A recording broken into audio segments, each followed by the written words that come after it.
শুনো, বিষয়টা শোনো। আর একটা জিনিস হয়েছিল না, এই যে এটা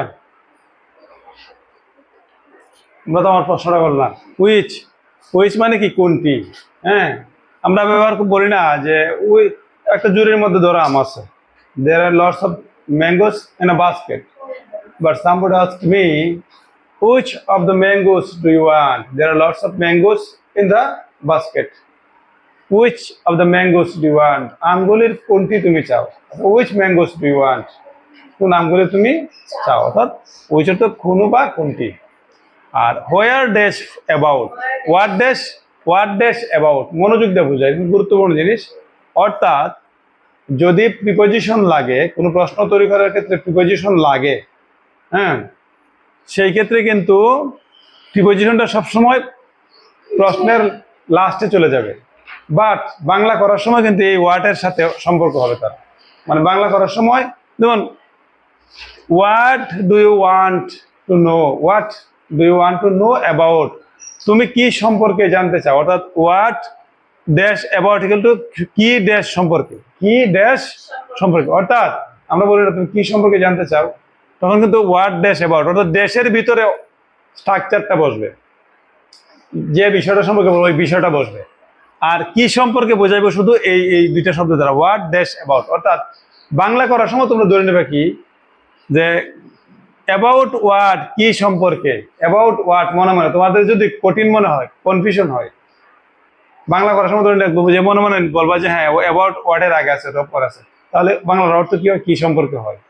কিন্তু ইংলিশ স্ট্রাকচার করতে গেলে এভাবে সাজানো লাগবে যে what do you want to know about, what do you want to know about, তুমি কি সম্পর্কে জানতে চাও। Do you want to know, do you want to know এই মধ্যে বসবে আর কি, এটা এটার ধরনের এই ধরনের, ঠিক আছে। এই স্ট্রাকচারটা এভাবে ইউজ হয়, অর্থাৎ তুমি কি সম্পর্কে জানতে চাও, বুঝছো না, গেলে একটা। আর হোয়ার ড্যাশ ফ্রম, অর্থাৎ কি কোথায় ড্যাশ থেকে, অথবা কু থেকে, কুত থেকে, কোথায় ড্যাশ থেকে।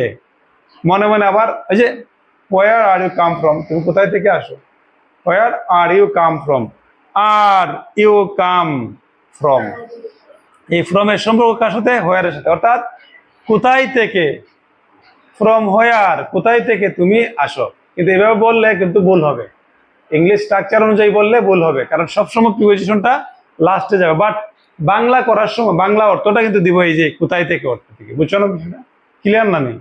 অর্থাৎ বাংলায় মনে মনে কল্পনা করবো যে হোয়ারটা, ফ্রমটা হোয়ারের সামনে আছে, ফ্রম হোয়ার কোথায় থেকে, অথবা হোয়ারের পর আছে ফ্রম হোয়ার কোথায় থেকে, হ্যাঁ কোথায় থেকে।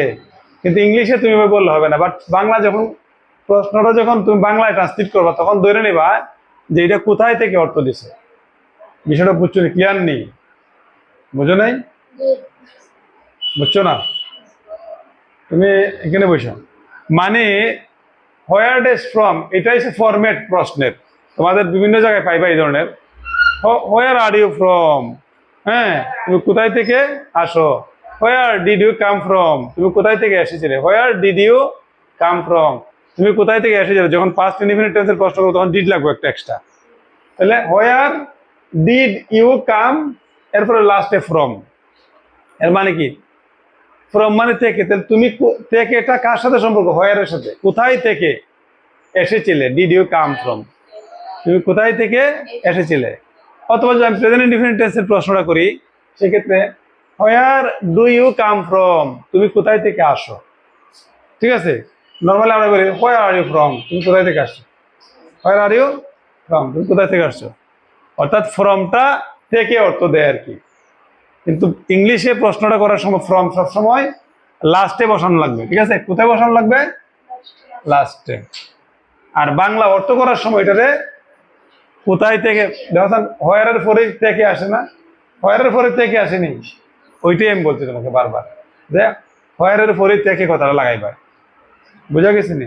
এইটা রয়েছিল, এটা আমি শেষ করে দিলাম আর কি, জিনিসটা যাতে ক্লিয়ার হয়ে যায়। আরো কিছু আছে অ্যাডভান্স লেভেল।